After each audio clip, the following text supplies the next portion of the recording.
Ty zany dia mitodika kely amin'ny mpanao asa tanana sy ny mpiasa tena mitodika amintsika dia zao hofay le fijery aza variana miondrika foana eo ambony latabatra eo lesy tsy ahita vahaolana eo lahy aza mivavaka sy manompo latabatra eo mitraka ihany aloha jereo ihany no avy fa nisy fiovana teo ambony latabatra teo ny ray aman-drentsika efa niova efa tsy ohatr' izao ny fiainantsika mitraka aloha tsy nganiko manokana aloha mpanefy firavaka mpanao asa tanana aza variana manompo latabatra eo lesy zao Maurice tsy manana volamena na ray grama ary fa anisan'ny andrekina ny toe-karena maorisianina ny volamena filera oro ary ny malagasy izay manana volamena ao ambanin'ny tany 4 taonina elahy tady 10 grama elahy fa mba tsaratsara komandy herinandro tapabolana laha vao mahita an'izay amin'ny vidiny tsy ara-dalàna akory fa mbola lafo mihoatra noho ny vidiny raisam-pirenena tonga avasainy lahy aza miondrika eo lahy aloha manokana lesy ndray andro manokana androandro ndo mba hiara ijoro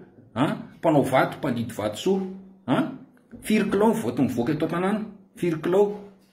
dia lahy izy amin'izany 5 kilao zany lesy mahavelona fianakaviana be da be aiza zao mpanao vato soa eto Madagasikara mpanidy vato soa manao bizibiziny eo amin'ny Karibotel eny Gare Sorano ny boiboy kely lasa misylokoloko sy manaonao osoka tsy maintsy mamely tena izy ka tsy maintsy mamelona ny vady aman-janany izy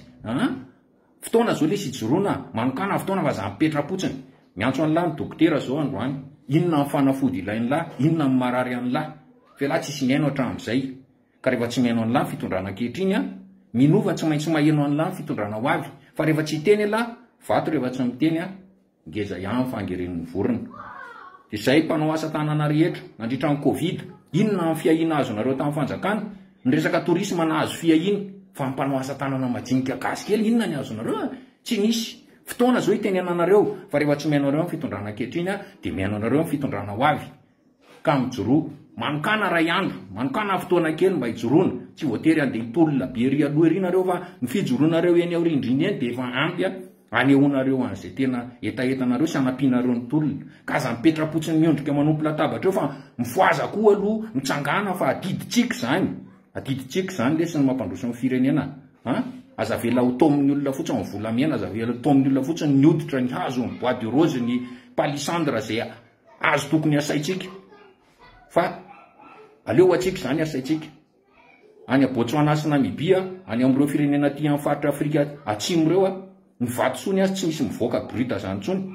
fa asainy eo atoerana aiza hoe zany toe-karena ny vetivety kely dia nandroso ry zareo vetivety kely dia efa mihoatra lavitra noho isika malagasy fa tsika malagasy manao ahoana mangataka lesy ny mpanefy gasy mangataka amin'ny mpanao vato soa gasy mpandidy vato soa mangataka amin'ny mpanao asa tanana farahidina dia mbola hijanona amin'izany ve ianao hanompo latabatra eo tsangana ho